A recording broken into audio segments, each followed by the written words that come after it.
quickly bring in other panelists. Let me bring in fact, Mr. Khaleequr Rahman, leader of the BRS. Mr. Rahman, I'm just reading out what the Supreme Court said on the 14th of November 2022. The Supreme Court had said that religious conversions by means of force, allurement, or fraud may ultimately affect the security of the nation and freedom of religion and conscience of citizens, while it also directed the centre, in fact, to step in and clarify what it intends to do to curb compulsory or deceitful religious conversions. This is what the Supreme Court of the country has said, and it has directed the centre. So in that light, is this not a valid provision of law, in your view? Yeah, good evening to all my co-panelists. Good evening to you.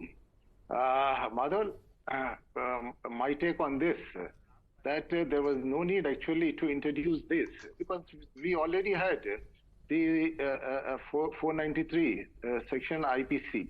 So, which had already covered the entire aspect. Then where was the need for this, to introduce this? Because 493 already covers whatever, has been said in 69 para today, which was in the bill which was introduced by the Home Minister.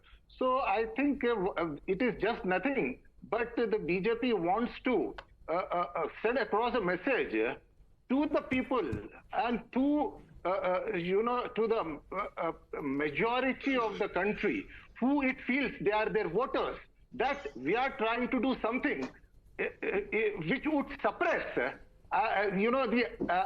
other 15% or 18% in the country. So this is the message, but they are forgetting that this will lead to, the disintegration of the society, and it will cause unnecessary confusion. How will it lead to disintegration, sir? Protecting women will lead to disintegration? No, I'm talking about this. See, as far as this clause is concerned, I don't see anything wrong in this. Not deal with but it is only that identity, I don't see anything wrong in this. I don't see anything wrong in this. Word by word. If you want, I can read. Whoever is deceitful means. No, we've read it. We've read the provision. Exactly. So there is nothing wrong in this.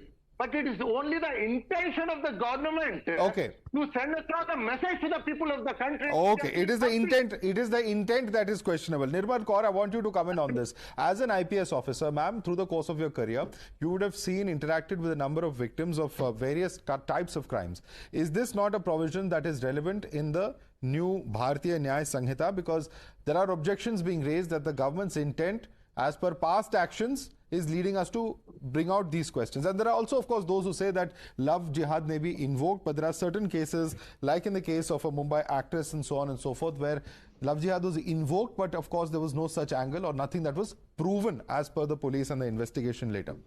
Nirmal Kaur. See, it's difficult to prove. That's why to have a preventive and deterrent section perhaps will help matters. I want to make two major points, after listening to the discussion. One is that law has to be responsive to the changing needs of a society. Like the IPC, CRPC and Indian Evidence Act, which these three codes intend to replace Bharatiya Nyaya Sanhita, Bharatiya Nagrik Suraksha Sanhita and Bharatiya Sakshya Sanhita, the Indian Evidence Act. They were made in 1865 by Lord Macaulay and totally, copy-paste of the Anglo-Saxon law. Their law has this common law, when the 1215, that common law has developed in England in a very different way.